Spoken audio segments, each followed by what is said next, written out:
alignment between Republican or Democrat in the stock market. Stock market went up huge for Clinton. It went up huge for Obama. It went up big for Trump. There's never been a connection. But I was warned, Biden's president. The stock market will crash. It's funny. Mine have gone up for like a week and a half straight. I don't know. We don't get any credit for that. Nobody ever said he did. Never buy political pundits on either side of the party that tell you the stock market's tied to a party. It's never been. My whole life, I've been investing for 40 years. It doesn't matter what party's in the White House. Eventually, that puppy goes up. There's my rant for the day. It could be because there's an election every 4 years, and then we change, and then we continue on as a country. Doesn't there's matter. Another election, and then someone else will win, and then we'll continue on doing what we do every single day. Every party likes to put, our party. Stock market goes up. It's at 31,000. It was years ago. It was at 6. It'll eventually go up. Are we weird? I have never. No, you and I are not weird. Okay, I mean, I don't care if I am weird, but I've just never felt like a deep, darkening desire to like have to be a part of something that everybody else is doing. You and I are both very. My wife's the same way. We're all very independent thinking. I would never join any club. Maybe I think I'm just like I'm too arrogant. Same here.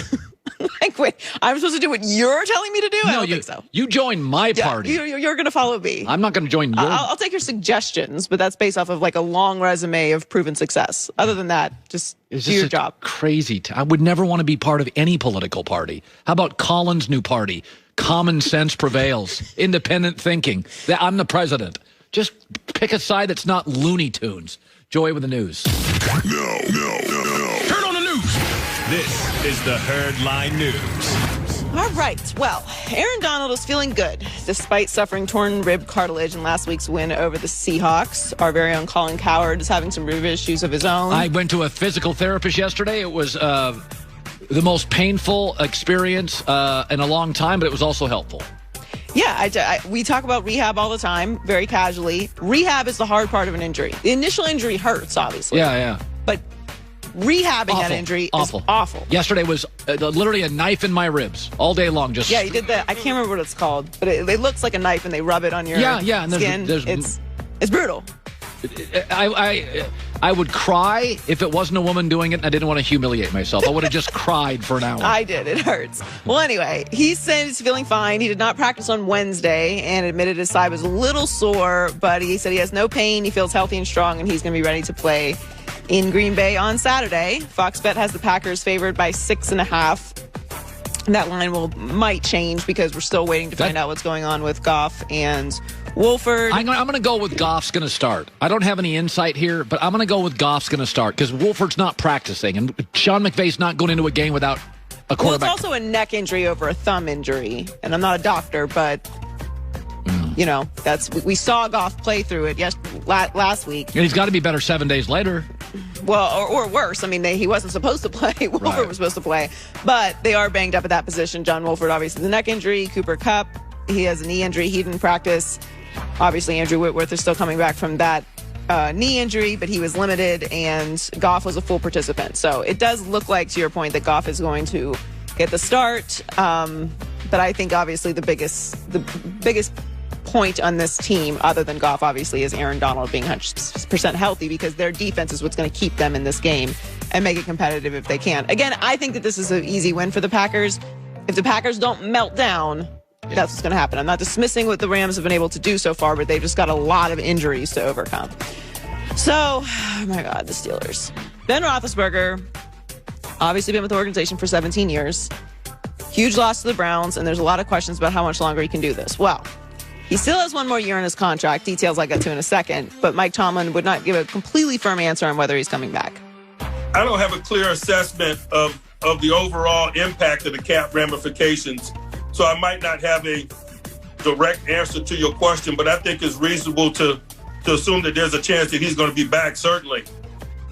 He has a $41.25 million cap hit in 2021. Then he's going to be back. I think it's over, but it's... you're kind of trapped. It's probably the wrong word, but I feel like you're trapped with Big Ben. He is what he is. He's not going to be in great shape. You're trapped. I don't think you and I could be wrong on this. When they made that big, Kevin Colbert re-signed him, I think we were both kind of surprised by it. It was a lot of money. It was post Le'Veon Bell era, Antonio Brown drama. They signed him to a big contract. I don't remember my reaction, but It was like 3 years, and he was aging poorly. And what surprised me is that they have no backup plan. Mason Rudolph is not a starting quarterback in this league. What are we all watching here? Am I watching a different game? Because Ben's too insecure to handle a backup. I mean, seriously. Whatever. I don't know. Maybe I'm very callous. This is the way it goes. Like, you eventually get replaced. This is the NFL. Like, this is how, you're not going to play forever. This is not how it works. Drew Brees deserves credit for being able to handle Jameis Winston, Taysom Hill. Like, Drew Brees is aging. He's like, even Brady didn't like Garoppolo. Like, Drew Brees has been like, all right, bring in whatever. Well, at least to Brady's credit, that was years ago. Like, a lot has happened since then. Like, he was right in that situation. Yeah, he was right. He still had a lot of years left. A lot of years left. And Drew Brees is clearly, retiring. Like, this is it. So it's a very different situation. He has the highest cap hit of any quarterback. If he was to retire, the Steelers have to carry $22.25 million in dead cap. They also have Juju Smith-Schuster, Bud Dupree, James Conner, and Mike Hilton as free agents. They have 26 other total free agents. So the team could look completely different next year. They also parted ways with the offensive coordinator, offensive line coach, and defensive backs coach. I don't know what to make of the Steelers moving forward. Well, here's what I know to make out of him. Stefanski looks like a really good coach, and Baltimore's humming, and Joe Burrow's coming back. So my takeaway with Pittsburgh is you can rest on your laurels, but the rest of the division is getting better.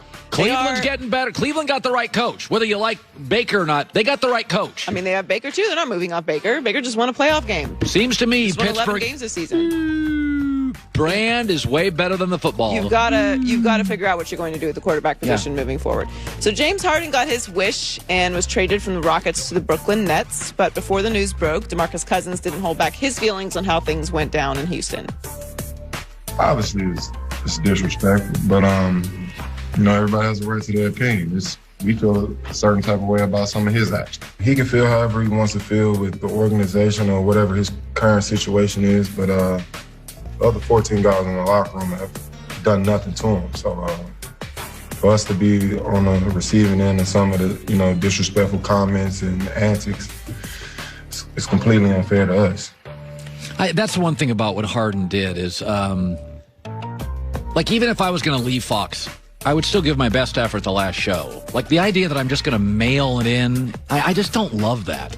I think you just have to. Brady fought his butt off his last day in New England, and it sounded like he knew a year out he was leaving. But he gave you everything he had to the last play. I'm not a big fan of the way Harden left. It's disrespectful. He came in out of shape. I mean, that's what DeMarcus said is not wrong. It's disrespectful. Right. You're on this team. You owe it to, if no one else, your teammates. Yes. Forget the city and the owner, and to your teammates. To your teammates. Everybody in every business goes through situations with their business, with their bosses, with their contract negotiations, with whatever's going on. At the end of the day, you have a responsibility to the person next to you to do your best work. Otherwise, that's a reflection of who you are as a person. That's right. Quite frankly, that's what it is. Yeah. You can be mad at your bosses, you can be mad at everything. But if you're going to come into work and